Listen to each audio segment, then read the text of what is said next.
Nah, tidak sedikit para ulama memberikan nasihat tentang bermuhasabah. Nah, ada suatu perumpamaan, permisalan bagaimana kaifiat bermuhasabah tersebut. Nah, tadi dikatakan bahwa nafsu, kalau kita ingin melakukan muhasabah terhadap diri, maka umpamakanlah nafsu kita itu bagaikan asyarik, bagaikan mitra di dalam bisnis. Ya. Tempatkan dia seperti itu.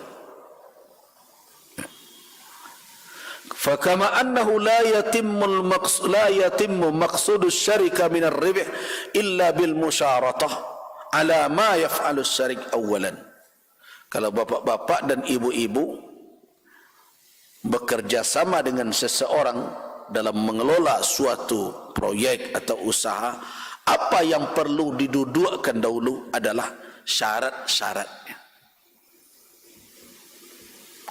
Kalau tidak jale kok dari awal, ujungnya bermasalah nanti. Jadi suatu kemitraan bisa berjalan nanti dengan baik, dudukkan dahulu, perjelas dahulu sebelum melangkah bagaimana kontrak kita. Apa yang dilakukan oleh si fulan, apa yang dilakukan oleh yang lain. Bagaimana nanti keuntungannya, apa yang harus dilakukannya. Nah, Ibnu Qayyim rahimahullah mengatakan, permisalan orang yang melakukan muhasabah terhadap dirinya, dia tempatkan nafsunya itu bagaikan mitra di dalam bisnis. Kalau dia ingin mendapatkan keuntungan di dalam suatu kemitraan, maka tidak mungkin dia akan peroleh keuntungan itu kalau dia tidak menjelaskan lebih dahulu persyaratan yang harus dipatuhi dan dipenuhi oleh masing-masing pihak. Kalau itu tidak ada, maka tidak usahlah menghayal mendapatkan untung, karena masing-masing akan bertindak sesuai dengan seleranya saja. Nah, bedonya do, ketika merugi nyo melapor, ketika beruntung nyanyang-anyang. Nah, itu. Nah, itulah perumpamaan yang dibuat oleh Ibnu Qayyim rahimahullah bagaimana bermuhasabah terhadap diri. Nah, apabila kemitraan ini berjalan, maka apa yang harus kita lakukan terhadap mitra kita adalah mutala'ah ma ya'mal. Itu dahulu. Persoalan di kerajaannya lain sesuai ndak jo kontrak nan awak sepakati. Mutala'ah. Nah, wal israf alai, awasi, wa muraqabatuhu, dan lakukan pengecekan yolai di kerajaan. Nah, begitulah kita dengan diri kita. Jangan sampai kita bertindak tanpa pengawasan.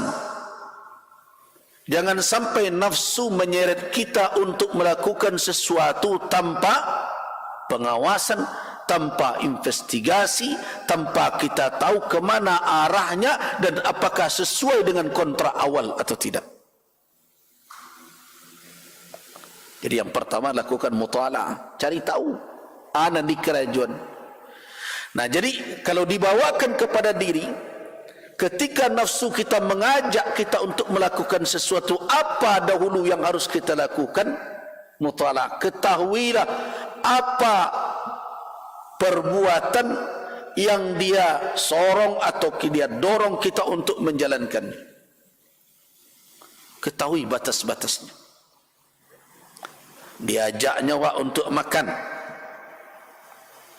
cari tahu apa yang hendak dimakan, dari mana sumber makanan itu. Itu mutala'ah. Nafsu menyeret kita untuk mencari kekuasaan dan jabatan. Muta'ala'ah, cari tahu apa yang ditujunya, bagaimana caranya, apakah ini sesuatu yang benar atau tidak. Nah, itu tugas awal. Nah, disinilah titik lemah kita. Awak tu acuk tak sadar jo kerajo ko setelah tak sorong. Berarti langkah awal di dalam muhasabah kita lalaikan. Wak paturuikannya dulu, baru setelah talonsong, onde yo banang kok ladeng kerajon saat. Nah, orang yang mendidik nafsunya, setiap kecenderungan nafsunya itu akan dia cari tahu bagaimana kedudukannya di dalam tuntunan ajaran agamanya.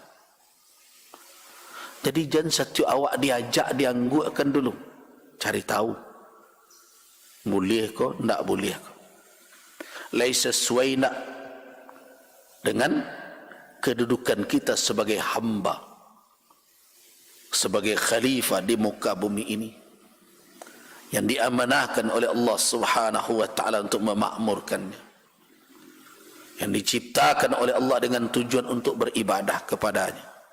Alaika situ awak dibodek nafsu. Apa ukurannya mutalaah tadi? Tentu adalah panduan syariat. Kemudian setelah itu, kalau sudah, hati-hati, nafsu bisa saja menyeret kita di tengah perjalanan perbuatan. Pada awal perbuatan itu baik, kalau batu aku, tapi di tengah perjalanan dibelokkan. Bisa jadi disebabkan oleh embusan was-was dari syaitan, sehingga akhirnya pekerjaan atau niat dari semulanya baik, tujuan baik, tapi kemudian melenceng. Karena itu perlu isyraf alaih, awasi, perhatikan langkah yang diambil. Kemudian berikutnya muraqabah, ya, itu israf dan muraqabah alaih, itu yang kedua. Yang pertama adalah apa? Mutalaah, cari tahu dahulu. Nah, kemudian yang kedua israf wa muraqabah, awasi langkahnya. Dan yang ketiga, setelah selesai baru hisab, perhitungkan sampai di mana perbuatan yang telah dilakukan itu mendatangkan keuntungan. Nah, begitu orang berbisnis biasanya. Cari mitra, ini modal, apa persyaratannya, kontrak kita bagaimana, kemudian dikelolanya, awasi. Setelah pengawasan, kemudian selesai, sesuai kontrak, akhirnya perhitungkan. Nah, begitulah kita hendaknya dengan diri kita, senantiasa bermutalaah, senantiasa bermuraqabah, dan senantiasa bermuhasabah. Jadi dengan diri apa? Bermutalaah, cari tahu. Kalau dia ajak kita untuk sesuatu, jangan perturutkan saja. Berhati-hati.